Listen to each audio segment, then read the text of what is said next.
on his way. Devil is on his way. Devil is on his way, motherfucker. The devil gonna make you pay. Fall to your knees. Devil is on his way. Fall to your knees. Devil gonna make you pay. Fall to your knees. Devil is on his way. Motherfucker, he's on his... Mountain Murders is an Appalachian true crime podcast. Listener discretion is advised. The show contains graphic language and depictions of violence. It may not be suitable for all audiences. We say fuck a lot. Hey guys, welcome back to Mountain Murders. I'm Heather. And I'm Dylan. This is episode 94. I never imagined we would be this far along. I never thought we would keep going this long, and the only reason we have is because our incredible listeners. We are heading toward our goal, episode 100. It's the final countdown. It is. Meow, meow. Meow, meow, meow, meow. Oh, our listeners may not know this, but I have this game that I play, whether I'm in the car or wherever. I like to meow song lyrics like I'm a cat. She will meow the entire song. Yeah, so that was my meowing of the final countdown. Yes, and that's just a little taste of it. Meow, meow, meow, meow. Meow, meow, meow, meow, meow. No, so here we are all this time later and almost at 100 episodes. So thank you very much for tuning in week after week. Yeah, thanks for supporting the podcast. And of course, shout out to our patrons who so generously support the podcast over at patreon.com. We had a monthly Discord chat with our patrons last night. It's really fun. We get together, have a big group chat. We talk about true crime and just about anything else that pops up. Yeah, whatever people have on their mind at the moment, be it, life or whatever you're going through, we love to hear it all. Yeah, so that's a little perk you get when you sign up over at patreon.com. Dylan, you have some interesting forensic news for us. Yes, as the listeners well know, I'm very interested in the forensic sciences and new advances. And so here I found an article on neurosciencenews.com. Sarah Hackett, a Master of Forensic Science student, has just published the results of her research project in the highly ranked journal Expert Systems. The project was conceived and led by senior lecturers in forensic and criminology Brendan Chapman and David Keatley, respectively. The idea for the research came rather obscurely while Mr. Chapman was watching the Ted Bundy movie, Extremely Wicked, Shockingly Evil and Vile, which I still think is a kind of a dumb title for a Ted Bundy movie.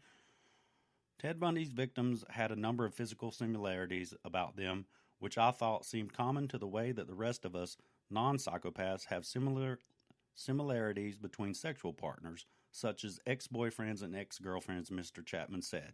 So basically, they're wanting to develop a algorithm that can be a tool for that investigators can use to link victims of potential serial killers together. That's interesting. I mean, I feel like that is something cool that really could maybe help solve some cases because there are serial killers out there, especially like Ted Bundy, who definitely had a type. His victims they looked very similar. They probably, if you had a lineup of all the victims, they look like they could have been related. Oh, yes, definitely so. They look like they could have been, first cousins or brothers or, sisters. So I think that's very interesting. Of course, not all serial killers have that particular type. Sometimes it's just access. Yeah, and just opportunity. So, yeah. But it can't hurt. If it helps solve some cold cases or it's able to link some victims to, an actual killer, solve some of those cases, then hey, let's try it out. Well, yeah, it certainly can't hurt. And any time that they have even a chance of, connecting one more victim or solving one more crime, I think it's well worth the effort. Dylan, episode 94. Are you ready? Oh, let's jump in with 2 feet. It takes a glimpse behind the picture-perfect facade of small-town America, where there's a hidden world of sex, affairs, threesomes, betrayal, adultery. It's like a seedy underbelly. Oh, my God. You ready? Yeah, I'm ready. You want me to hit you with my best shot? I'm totally ready, and the way this case is portrayed, it kind of, lays bare some of the small town stereotypes that are out there. Susan Elizabeth Tabor Fassett was born in a small farming town known as Pauling, New York on February 26, 1951. Susan was one of 2 girls born to a farmer named William Frost Tabor and his wife Helen. Susan was the stereotypical farmer's daughter. She was a daddy's girl who lived a Rockwellian childhood. Ooh, wow, I did not live a Rockwellian childhood. Her mother was a teacher in a one-room schoolhouse, and the Tabor family was a good family known as hardworking, God-fearing people. As a young woman, Susan dreamed of becoming a teacher like her mother. However, she felt the timing was off. Many women of her generation had grown up wanting to be teachers, and this was the 1970s where there were more teachers than teaching jobs. So Susan felt like she couldn't really go that route, So she settled for a desk job, but was pleased to move to the city of Poughkeepsie because for a farm girl like Susan, Poughkeepsie seemed like a happening place. Well, yeah, it's interesting, the difference between today and back then. It's like teacher was more of a kind of a prestigious job, It's like I'm not saying it isn't now, but there's so many issues with funding and pay and all that. But I'm sure that many people wanted to become a teacher back teaching then. Isn't just a job. I mean, it's a profession. It's like being a doctor or a lawyer. It's a profession. Yeah, it's a big deal, and I think that's one of the things we, kind of lost sight of that nowadays. Oh, yeah, definitely. Well, Poughkeepsie, New York is located in New York's Hudson Valley with views of the Catskill Mountains and Hudson River. Poughkeepsie is known for being a college town. There's Vassar College, as well as Marist College and the Culinary Institute of America. They're located in the area.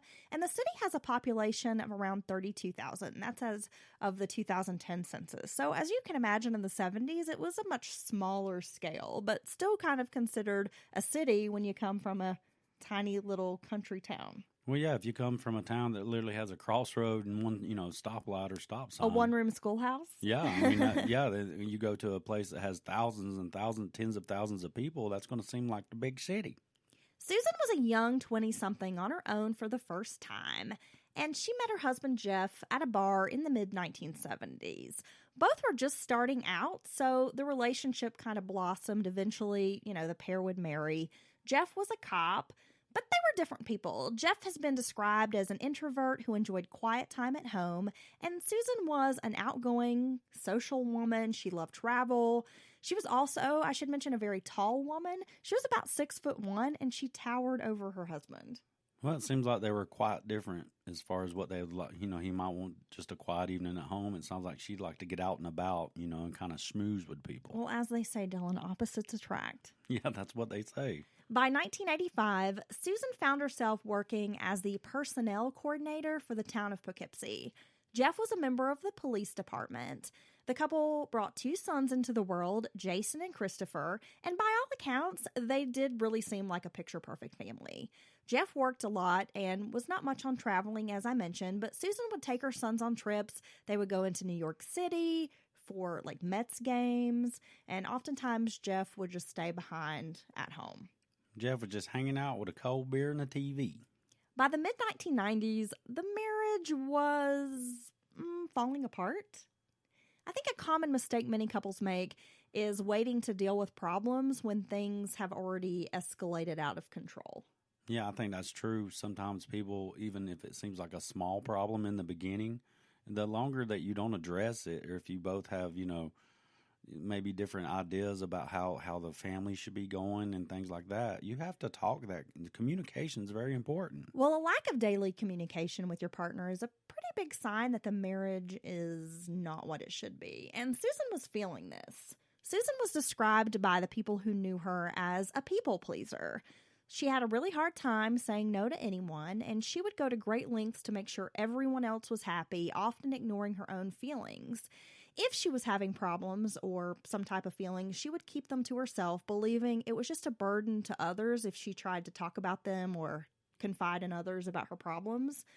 And Jeff got comfortable in the marriage.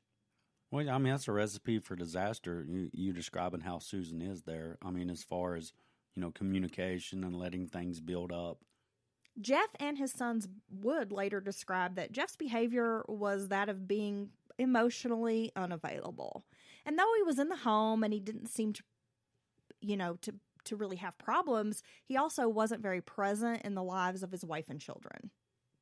And Susan wasn't the kind of woman who would demand attention. She wouldn't ask for a compliment or let him know she was feeling ignored.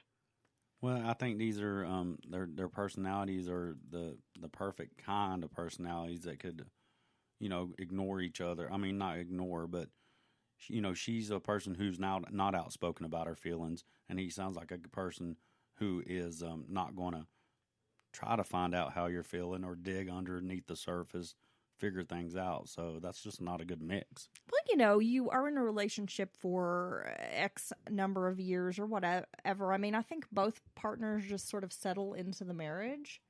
Well, we all do it. You just get comfortable and, you start taking your partner for granted. It happens sometimes. Yeah, we all do it to a degree, but I mean, you really got to be cognizant of that and, do what you can to make it not turn into like something that's a deal breaker. And this is not a good recipe. I mean, most of us need to feel some validation from our partner. And I'm not going to excuse Susan's behavior of what's going to come, but it's easy to see how someone might step out of a relationship if they're not feeling like they're getting their needs met. Okay, I'm going to take this moment to tell you, Heather, I love you. And I appreciate everything you do for me. You complete me. Okay, I'm going to take this moment to tell you that I'm going to trade you in, and not even for a newer model, but just for a refund. Wait a second. You're just going to liquidate? You're just going to sell me off? Yeah, there's someone out there who would put up with you. Yeah, I still got a little tread left on these tires, y'all. We can still be friends, in quotation marks. Wow. Friends, Dylan. Well, I'm not sure. I think that means I just come by and give you money and then I leave. Okay. I mean, that works for me. Yeah, I'm not sure if I need more from this relationship. Love you, mean it. I love you too, baby. Our favorite pastime is watching true crime TV and horror movies. And when we're snuggled up on the couch, I've been enjoying our brand new Everlasting Comfort luxury faux fur throw blanket. It's a soft, silky, and lightweight throw, perfect for the couch. It feels like real fur. It's plush, smooth, and oh so comfy. She doesn't even want to snuggle me anymore. We ordered the teal-colored throw. It's gorgeous. And the best part is there's a lifetime replacement guarantee. If anything happens, they'll send you a new blanket at no cost. You can relax worry-free knowing you can rely on the help of Everlasting Comfort. Check out Everlasting Comfort for the softest blanket ever. Mountain Murders listeners get an exclusive 20% off when using the discount code Mountain Murders Podcast. If you head over to the website, everlastingcomfort.net, and you type in our discount code Mountain Murders Podcast, you're going to get 20% off the wonderful luxury faux fur throw blanket, as well as many other comfortable products. And again, that's everlastingcomfort.net. You want to check that out. Don't forget, discount code Mountain Murders Podcast. So by the end of the 1990s, the marriage seemed to be that of convenience. Susan's son Jason said his mother was not the kind who would have ever left her husband, even if she was unhappy, just for the sake of her children and her vows. Susan was incredibly religious, devoted to God, and felt a split was just not in the cards. But she craved attention. And that's when Fred Andros stepped in. We got to talk a little bit about Fred Andros. Oh, my God. This guy right here, people. I swear. Andros was a man known throughout Poughkeepsie as a swindler, a huckster, and how else can I say it but a scumbag. Well, those are some great personality traits to be known for. Fred Andros was manipulative, cunning, and willing to do whatever it takes to serve Fred. He was the superintendent of the water department in Poughkeepsie, and it was through their jobs that Susan and Fred met, eventually hooking up. Now, Fred was a short, foul-mouthed troll. That's all I can say about him. He's got a pockmarked face, salt and pepper hair that he wore slicked back into like a Danny Zuko-style pompadour. He dressed in cowboy boots, out-of-date Western shirts, but for whatever reason, Fred had a reputation as a ladies' man. He must have been one smooth talker because he is not attractive at all. And I know beauty is in the eye of the beholder, but I have a hard time thinking that any beholder is going to be beholden to Fred. Does that make sense? Well, yeah. Hey, he was talking them gals out of their panties. He must have been, because he's not pretty. Maybe his nickname was Tripod. He is no Jason Momoa. That is the truth. And he epitomized the Napoleonic complex. He was a little man who wanted to be a big deal, and he fancied himself a big shot around town. In the midst of what was likely a midlife crisis for Susan, Fred swooped in with his charm, and I have a question mark beside that, Dylan, and seduced the married mother of two into an affair. And it's one that would last for 4 years, so he must have been bringing it. Well, I tell you, in these situations, it is, and you have a woman who, Susan, seems like she was craving attention, craving some validation, or just someone to, tell her she's pretty, or, be into her, something more than just mom or, a wife to do the duties around the house or take care of the kids. And so this is your classic thing. Someone just shows her a little bit of attention, and the next thing you know, she's off in this wild, sordid affair. By the end of summer 1999, Jeff suspected something was not quite right with his wife. I mean, when you're with a partner, there are subtle hints that perhaps the relationship is not what it should be. Maybe the partner starts wearing sexier clothing. Maybe they lose a lot of weight. Or they start taking more notice of their looks. Suddenly, they have interests and hobbies that might be keeping them away from home for extended hours.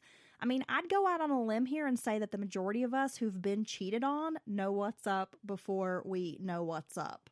Oh, yeah. I took up ice climbing glaciers, so I'm not going to be back for 3 weeks. I'm going to the Antarctic. Well, you can read the signs. Body language, they hide their cell phone, they're being secretive.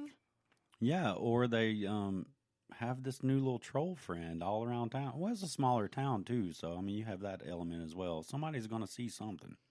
So Jeff being a cop, that likely made him pay closer attention to details, or maybe he just had that sixth sense that something wasn't quite right. So he places some type of recording device on the family phone line, and he's able to intercept calls between his wife, Susan, and another man, Fred Andros. And the thing is, Jeff was the last to know about the affair. It seemed like literally everyone in town, especially those who were employed in and around the town hall, knew Fred and Susan were sneaking around. And Fred was a married man too. He was working on, it was either his 4th or 5th marriage. I can't remember exactly which one. And he also had a son at home. So, well, and after the fact, when it all comes out, people always be like, oh, I can't believe this. I feel so bad for you. Or then the people want to come tell you, oh, yeah, I knew this and this, a year ago. And you're like, what the hell? Why didn't somebody say something? Well, I guess because there's that whole saying about don't shoot the messenger. And I think oftentimes you don't want to be the messenger because the person's probably going to get pissed off at you.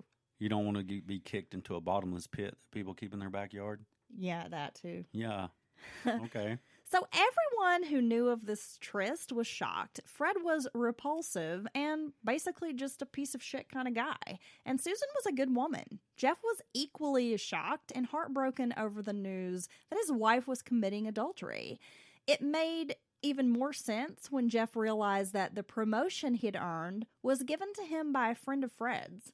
And Jeff was placed on the night shift as a lieutenant, making it even more convenient for Fred to have access to Jeff's wife. See, that's so messed up. That's really messed up on many levels. So Jeff worked all night, slept all day, and he was completely unaware that his wife had basically been sleeping with another man right under his nose. And for years.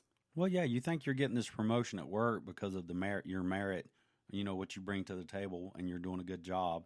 And it turns out later it's just some buddy of this guy who's banging your wife. Gave you the job so you could work night shift. That's so messed up right there. On September 19th of 1999, one day before the Fassets celebrated their 24th wedding anniversary, an anguished Jeff confronted his wife about the affair with Fred Andros. So after they have this heated argument, Jeff told Susan that he wanted her to move into the in-law suite apartment they had once built in their home for his mother. With so much raw emotion, Jeff didn't want to sleep in the same bedroom as his wife, and that's understandable. Yeah, it is. You can say, well, he ignored her, he pushed her to it and all that, but he still, I don't think he did those things intentionally. People seldom do. But yeah, he's hurt. He's just hurt, and it hurts so much. Well, and despite whatever he's done to lead Susan to this point where she feels like her only option is to step out, Susan has to accept some responsibility for her role in this affair. Yeah, she has to accept all the responsibility because she could come to him and say, hey, Jeff, this isn't working for me. I'm not getting what I need from this relationship. and I don't want to be with you anymore. Well, even if she's not the most assertive person in the world, I mean, I just look at this and think, so it's easier to spread your legs lead a double life for a random man, that it's easier to do that than to just have an honest conversation with your partner? Yeah, and if he doesn't want to get on the same page, you guys can separate. But this is the type of things that do happen. Well, Susan felt Jeff had checked out of their marriage a long time ago, and the pair had some drinks, and then they tell their teenage sons the news the next morning that after 24 years of marriage, they were calling it quits. However, later that evening, Susan entered into Jeff's bedroom and begged for forgiveness. She was a God-fearing woman who believed in atonement, and she knew that the two had a lot invested into this marriage and the relationship, and no one else could tell them to break up. They were in control of the marriage, and if they wanted to rekindle the flame, it was their choice. And Jeff was still very much in love with his wife, so he acknowledged he could take responsibility for some mistakes in the relationship. He agreed he would try to work it out with her. So the Fassets decided to take a week off from work to be together in hopes of recapturing some of their former love. Susan promised Jeff she would end the relationship with Fred. She turned over a pager and the cell phone that were purchased by Fred and given to her, as it was the means in which she communicated with him. And just like that, the Fassets were moving forward with their marriage. The pair spent a vacation week together, working on home improvement projects they'd probably neglected for a decade or so. They were snuggling up on the couch together, watching TV like teenagers. They even decided to recommit to their marriage by buying brand new wedding rings for each other. It seemed to be working. Susan and Jeff seemed happier together than ever. Well, see, I mean, it seems to prove that they really do love each other. And it's just sad they couldn't have this frank conversation before, before she ended up having an affair with someone. Because they seem to be in love. And I do agree with that. If you and your partner want to work through anything, it doesn't matter what it is. It's your business. It's nobody else's business. Yeah, absolutely. Yeah, but it's tough in a small town, and it makes it even harder when you think everybody knows. I mean, he works for the town. Fred Andros is tied up in the water department working for the town. His wife's the personnel coordinator. Oh, my God. She was coordinating that personnel all right. Meanwhile, Fred Andros is no longer the water superintendent for the town. So I have to tell you guys about this. Fred had made a deal with the FBI in May of 1999 after a scandalous investigation into Poughkeepsie politics. As the water superintendent, Fred used his position to his full advantage. He had a scheme going with two other men, a guy named Basil Rauchi and the head of the local Republican Party, William Paroli. The trio were pilfering money from developers. Fred would take kickbacks to issue water permits to builders or deny permits if they didn't pay him off. Rauchi and Paroli were both involved in the local government as well, and they were pretty much doing the same thing. Fred extorted probably around $100,000 from various businesses. Fred, seeing the writing on the wall, dropped the dime on the others. Rauchi was found floating in the Hudson River soon after of an apparent suicide. And though Fred knew Paroli had powerful friends, he suspected Rauchi's death was more than a suicide, even being paranoid that perhaps Paroli would have him eliminated. Well, yeah, what a damn scumbag. I don't know where we stopped off. So Fred was watching his back at this time. On October 28th of 1999, Jeff had picked up his new wedding ring from the jeweler, and he stopped by the town hall to show his wife. Now, little did he know that Susan had just gotten off the phone with Fred when he popped by to show her his new wedding ring. What the hell, Susan? You can't be doing that. She had spoken to Fred 5 times that day. Oh, my God. Susan got home from work and began making dinner for her family. She had choir practice that evening. Now, church attendance and choir attendance typically goes up in the fall months as most churches are readying for their Christmas concerts and their holiday cantatas. Susan was a pretty faithful member at the Pleasant Valley United Methodist Church, so she didn't miss a rehearsal. Now, during dinner, the Fassets were gathered around the table when Jeff thought he saw a shadowy figure lurking outside their home. Now, the Fassets lived off a fairly rural road, and sometimes people would get lost. Susan and the boys dismissed the person outside. I mean, they thought, oh, well, it's probably someone maybe with a wrong address, they're lost. But Jeff, being a cop, this didn't sit well with him. He goes outside the home to check it out, and after some walking around, Jeff and his son see a person dressed in a dark-colored hoodie making their way quickly down the driveway to a vehicle that's parked out on the road. Well, that's got to make you wonder or make you a bit nervous because that seems a little odd. It does.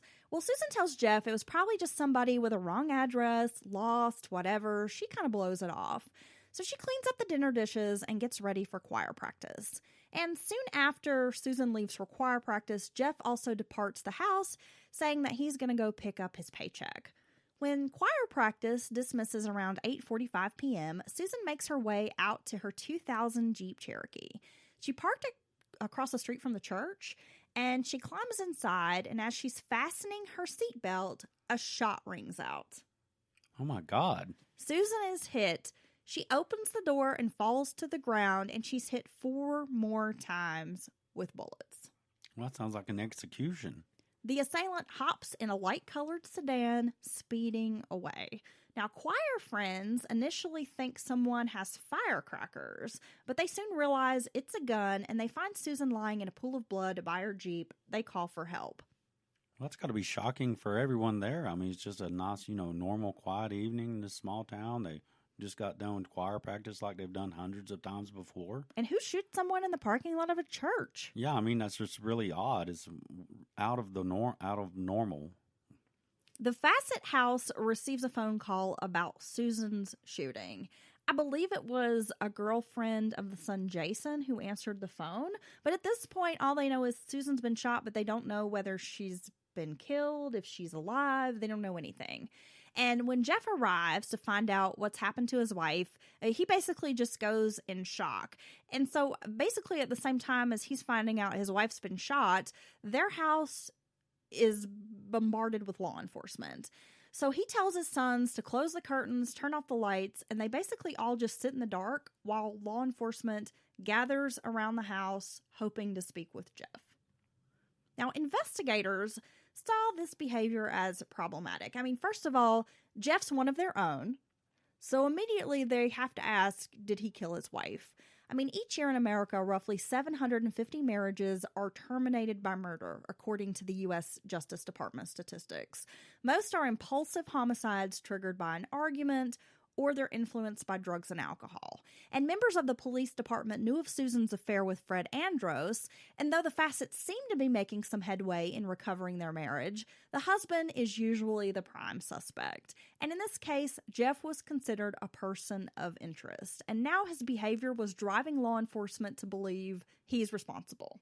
Yeah, they may be expecting him to reach out to them, lean on them for support, and it sounds like he just doesn't really know what to do.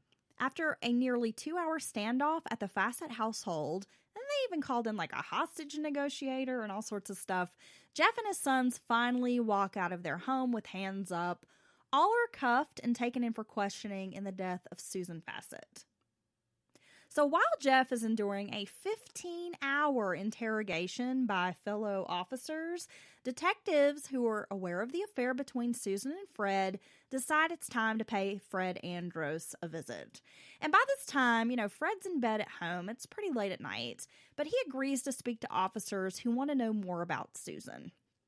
Fred explains that he and Susan had an affair for roughly 48 months.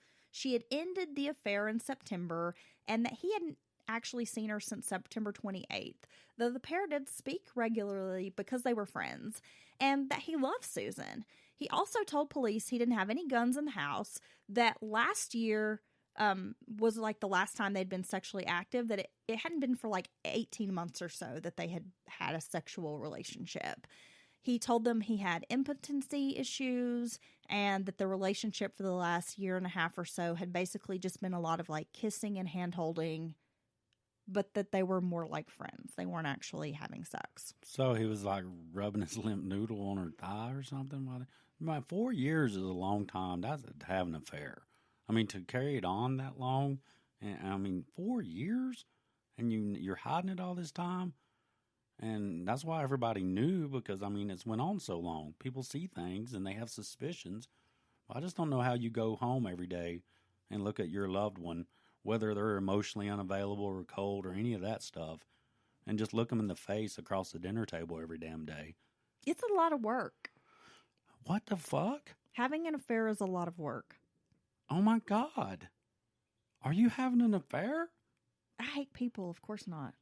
Oh, Jesus. Where am I going to go to have an affair? I avoid communication with the outside world at all costs. What are you talking about? Well, maybe you're a total different person when I'm working swing shifts. Oh, you're stupid. Oh, my God. You guys heard it first here on Mountain Murders. Okay, I'm way too lazy and way too antisocial to have an affair. You know I'm way too awkward to have an affair. Unless Jason Momoa is listening, and then Jason, call me.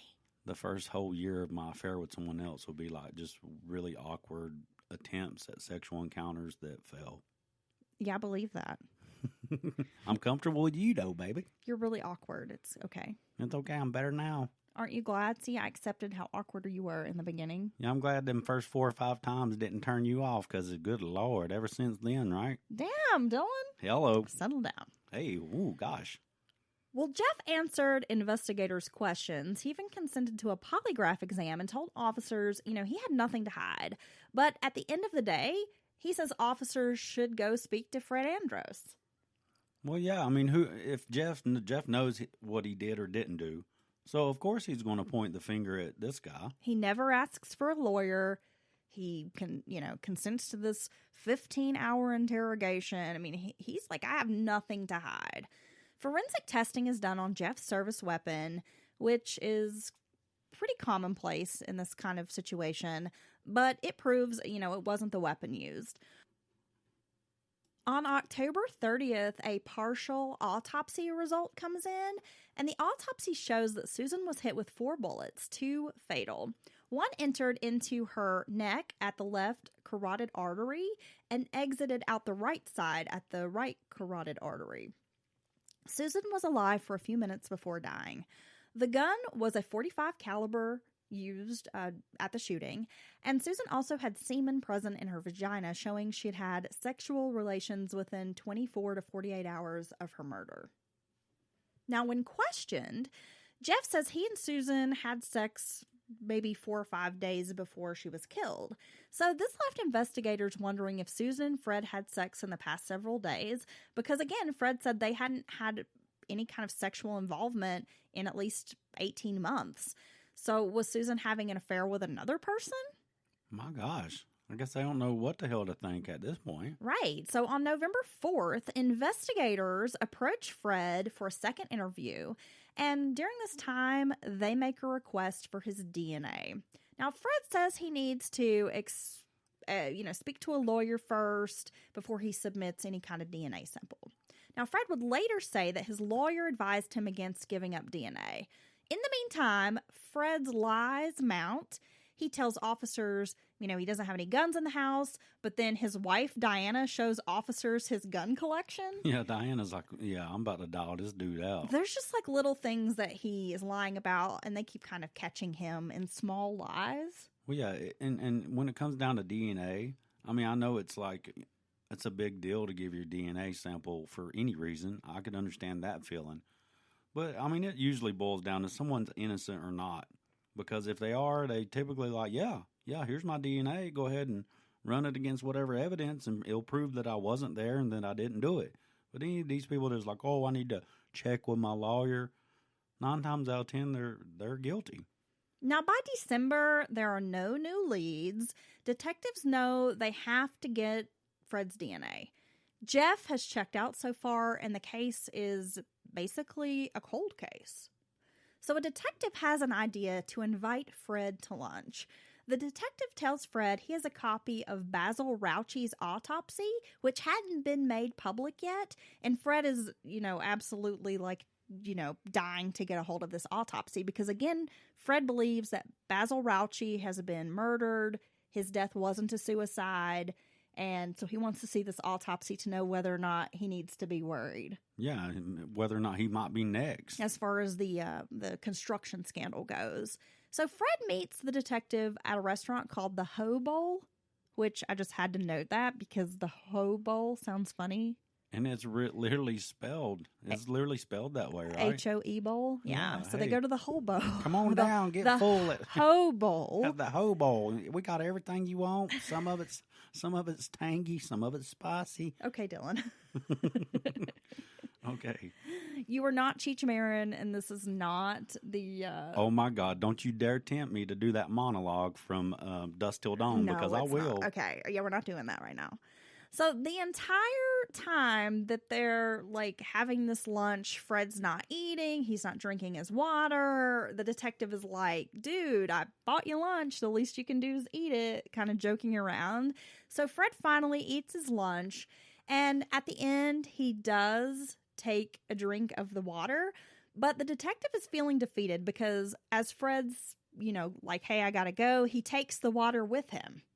Oh, yeah. So either Fred's just got some weird habits, or he's thinking, I don't want to leave my DNA behind. Well, quick thinking, the detective spills soda on his shirt and then asks Fred, hey, can I use some of that water to clean up my shirt?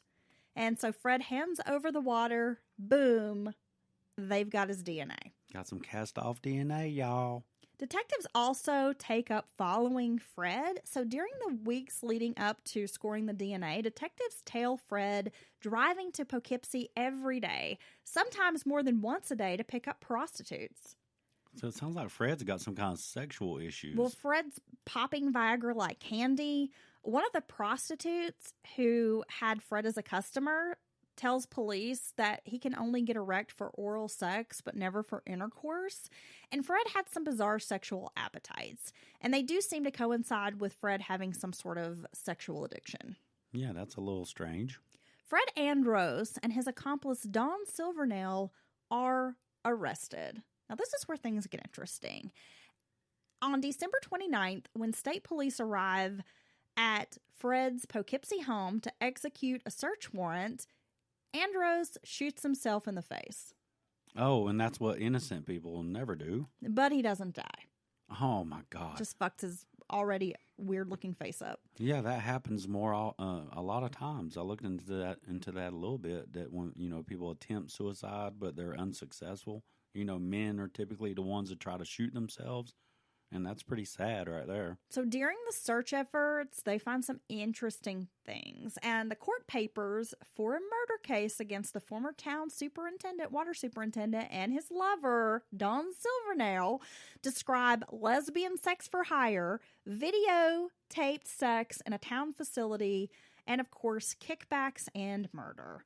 A sordid tale of paid lesbian sex acts in the town's water pumping station has unfolded in this murder case. So not only had Fred and Susan been having an affair, often in the water pumping station and sometimes in his garage, sounds totally sanitary and clean, but Fred had encouraged Susan to have sex with this woman named Dawn Silvernail. Well, I'm sure this exploded, these details in this small town, and people were just blown away by, just the description of lesbian sex for hire. What else can you say? 50-year-old Dawn Silvernail was a longtime friend and former lover of Fred Andros, whom she'd met during a Citizens Band radio conversation in 1977. So basically, they met on the CB radio. Breaker, this is a little troll coming back. 10-4. Good buddy. She said each had consoled the other during their respective marital difficulties over the past 20 years, and Dawn said that Andros paid her to have sex with Susan Fassett on several occasions, then coerced her into shooting Susan. In total, over the years, Dawn had relied on Fred to help pay her bills. He had given her an estimated maybe $15,000 to $20,000 over their 20-year friendship. He considered this payment for the big favor he was asking, because every time he would loan Dawn a few $100, and she would ask, do I need to pay this back? He would tell her, oh, no, you just keep that. So now that he wants Susan murdered, he's like, well, all that money I paid you, this is for what I'm asking you, I don't know how people find themselves in these situations. I really don't. Fred had also at various points asked Dawn to deliver envelopes for him, and Dawn says he threatened to kill her son, and also he would hang it over her head that she was also involved in this construction scheme because she delivered money for him in these envelopes to various people. So he's such a conniver, or whatever you want to call him, that he can, lay this groundwork for all this time, not even knowing what he wants to try to force someone to do, but just what a piece of scum. Dawn Silvernail said Fred asked her on multiple occasions to kill Susan Fassett. Now, according to Dawn, this is Fred's reasoning, Fred was convinced that Susan was planning to testify against him in the Poughkeepsie Town scandal, and he'd be put away in prison for a long time. So killing Susan was the only way to ensure that Fred wasn't going to see any prison time. Oh, what a twisted mind to think this is going to work. Silvernail told police that Andros had approached her, first of all, back in the spring, to have sex with Fassett because Susan Fassett was interested in having sex with another woman. Now, after first rejecting the idea, Dawn said she eventually agreed to do it for money, and that Andros paid her about $350 for the first time that she participated in some lesbian sex acts while Fred videotaped them. And this all took place inside the town water pumping station. I wonder how many pumping jokes he made. I would make them all the time during this. Dawn also said she was paid about $1,200 for 4 or 5 more similar encounters over the next few months leading up to Susan's murder. Oh, man. So they're dragging all these details out. Poor Susan's been killed. Then you got Jeff and her sons at home. Their mother and his wife are gone. And now I'm sure this is getting smeared all over the newspapers. Everyone's talking about it. I just feel so bad for the family involved. Back in the fall of 1999, Andros approached Dawn again, saying that he wanted this big favor and that he wanted Fassett dead because she was causing problems for him and the big guy in the town of Poughkeepsie corruption case. Now, that was an apparent reference to that kickback scandal involving those other town officials, including Fred Andros. And Andros admitted to federal authorities that back in the spring, he had delivered a cash bribe to County Elections Commissioner William Paroli Sr., who was the former town and county GOP chairman. So Andros eventually pleaded guilty to a single criminal charge of conspiracy in May of 1999, and he was going to be sentenced in June of 2000. He was expected to be this key witness in that case against the Paroli guy. So Dawn Silvernail is quoted in the court documents saying that Andros told her that he feared Susan Fassett was going to give federal authorities information that was going to blow up his deal with the feds. So what the hell? So on the day of the shooting, Dawn Silvernail drove her 1997 Ford Taurus to Poughkeepsie, where she went to a Kmart to purchase a ski mask, a shirt, and shoes. Now, Dawn is about 5'11", and she's what some would describe as a husky woman, weighing about 271 pounds. You would call her a cabin girl, Dylan? No, it's the big-shouldered cabin girl. She's a big-shouldered cabin girl. Yes, sir. She can swing an axe. She's a good homesteader. Yeah, it's a very good homesteader. That she's going to be able to slop the hogs and, do all the duties around the homestead. Well, now I mention this because with a ski mask and a hooded sweatshirt, many would mistake Dawn for a man. Well, I mean, that's 5'11", 271. I mean, that's a pretty big woman. I mean, just tall and built big. Right. So once she's, wearing this hooded sweatshirt, a ski mask, I mean, many people would think that that's a man. So once Dawn purchases the items, she calls Fred, who's already set up an alibi for the evening. Fred says that he's got this friend named Richard Bird, who's also a police officer, coming to his house for dinner, and they're going to work on model airplanes, which was a big hobby for Fred. He was really into model airplanes. Hey, come on by. We'll sniff this glue together. So Dawn goes to the Dunkin' Donuts parking lot, and she's waiting for Fred. And when he shows up, he has a set of license plates for her car, and basically some double-sided tape. And he tells her, you're going to put this over top of your license plate so no one will know who you are. They can't tie the car to you. Fred orders her to put the fucking pistol under her chin, meaning Susan, and blow her fucking brains out. Okay. Now, once Fred leaves, Dawn sits at the Dunkin' Donuts parking lot until it's dark outside. Now, she first considers shooting Susan at home. She makes her way out to Susan's house. She parks the car on the road by the mailbox and then lurks around the property until she's seen by Jeff and the sons. Remember, they come out because they notice somebody's hanging out in their yard. Yeah, little do they know that's the person who's going to go on to kill Susan. But Dawn has a change of heart, and she says she just can't kill Susan at her home in front of her family. Yeah, I don't feel, Dawn, that's not enough. How about you don't kill her at all? How about you go to the cops? So once Susan goes to choir practice, which Fred has already told Dawn she's going to go to choir practice, she'll be there from like 7 to 8:45 or whatever, Dawn goes to the church. However, she can't manage to kill Susan while there are kids playing outside the church. So she leaves the church parking lot, finds a payphone, calls Fred at home, and he angrily tells her to get the job done. He doesn't give a damn if there are kids outside. So Dawn drives back to the church, parks by Susan's Jeep, and awaits for her return. Now, once Susan gets into her Jeep, Dawn takes aim at Susan, and she fires 5 rounds, with 4 of them hitting Susan.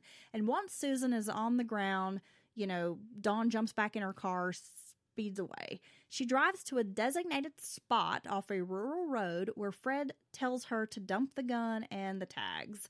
She places everything in this plastic bag and leaves it behind for Fred, and then she goes home. So a few days later, Fred meets with her, giving her the gun, which he's drilled out the barrel. Yeah, well, I'm sure he's trying to, make sure they can't get ballistics off of it, but why the hell would you still have the gun? Right? And then Dawn takes the clothes that she wore and she burns those in a fire pit at her house. So at the trial, Dawn Silvernail is convicted of second-degree murder and sentenced to 18 years to life, but she's already been released. Oh, my God. I understand why they do this, want to get witness, want you to give evidence on, Fred and things like that, but what the fuck? Fred was given a 25-year-to-life sentence. He died in 2002 at the age of 62 at the Clinton Correctional Facility of a heart attack. He was also given a 33-month sentence for his part in the construction scheme, but was ordered to serve his state prison sentence for the murder first.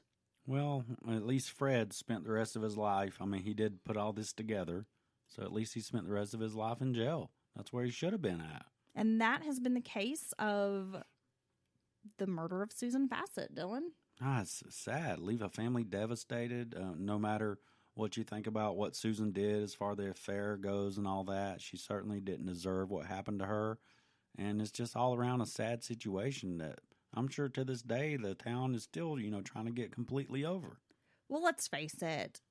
Marital infidelity is not so uncommon, right? It's not. There's a lot of folks out there stepping out on their partners as we're recording this, Dylan. Oh my God, I'm gonna tell you, if you're having an affair on your partner and you're listening to Mountain Murders, please wait till you're not having an affair on your partner to listen to Mountain Murders. Yeah, someone might be canoodling right now in a cheap motel room having an affair listening to our podcast. Oh my God. But I think most people who have an affair don't think it's going to end in murder. Well, no, but I guess anything can happen. But let's hope that it doesn't, any of it, end in murder. So my question is, do you believe Fred Andros had Susan killed because he was either A, upset and pissed off that she had ended the relationship, or B, do you think he really felt like she could turn as a witness on him in the federal trial? Well, I guess that's depending on how much he had confided in, her as far as the things he had done. She may very well have known a lot of, some of the details of what the kickbacks and the bribes and things of that nature, because she did work for the town as well. And he could have just told her straight up, this is what we've been doing. This is how I'm making all this extra money. But I definitely think if she truly had ended the affair, that that was probably played a part as well. Him being mad, kind of pissed off about that. Well, and here's the other part of that is Susan has lied to her husband. She tells him she's ending this affair with Fred. And then 2 days, 24 to 48 hours within that window of time before she was killed, she had sex with Fred again. So that his DNA did confirm that was his semen? Well, yes, and that's how the police knew to, arrest him and get the search warrant. I mean, that's what cracked the case open, was getting Fred's DNA. Damn it, Susan. So she just still keeping on. Right. So I'm like, did Fred really have that kind of power over her? Did she have intentions of like rekindling this thing with her husband? And was Fred really that powerful over Susan? Or was Susan just lying to her husband? As she had done for 4 years? Yeah, I mean, if she can do it for 4 years, there's certainly no doubt in my mind that she could continue to lie to him, to his face. But I guess we'll never know the exact answers on that. But it's just all around a sad case. And I think Fred viewed himself as some kind of a, mover and a shaker, shot caller in this small town to a degree. And then Dawn Silvernail, I've watched interviews with her. There's a Snapped episode, a couple of interviews with Dawn if you want to check those out on YouTube. And of course, she tries to paint herself as a victim. Yeah, I mean, I never buy that in these murder for hire or, coerced into murder, these situations. You know what you're doing. You know that it's wrong. And even if that person does threaten your family, threaten your son, or threaten you, go to the freaking cops. Exactly. It's not, I mean, you're not ever going to talk me in or force me into killing someone for you. That's never going to happen. Well, and no one is that kind of friend that they're just going to give you thousands of dollars over the years and never expect anything in return. So I feel like you put yourself in this very bad situation by accepting his money, participating in this lesbian sex for hire. Yeah, that's all very strange. It's very strange. I don't know. I don't buy any kind of Dawn being a victim in this. No, she allowed herself to be taken advantage of in these various ways, and she did it for money. And she's got to know that Fred's not that great of a person if she'd known him all these years. Right. Yeah, so her trying to distance herself and act like a victim as well. Maybe some people would argue in some ways she is, but I don't buy that shit. She's an adult. She knows what's wrong and right. Well, sadly, the Fassets their family has kind of been dragged through the mud with this whole case. Oh, yeah, I'm sure. It's really sad. I mean, I feel bad for Jeff. I feel bad for the sons. I do. And I feel bad for Susan because despite having been involved in this relationship with Fred and the deception, the lying, she didn't deserve to die. No, nothing. No one, I think, unless they're harming or, killing or hurting other people, does someone deserve to die. So certainly she made some bad choices, and all that, and hurt her family. But of course, she didn't deserve what happened to her. All right. Well, this has been episode 94 of Mountain Murders. Thank you so much for listening to our podcast. Yes, and if you love some Mountain Murders, you can check us out on patreon.com. Yeah, you can hit subscribe, give us a 5-star review. That helps us, make the charts and whatnot. Yeah, it just takes a minute to subscribe. Hit the subscribe button on any player where you get your podcast, and we have had some great 5-star reviews lately. Thank you very much for those, and we're waiting to see more. You can follow Mountain Murders on Facebook, Instagram, Twitter, and we're on TikTok. Have a great day, guys.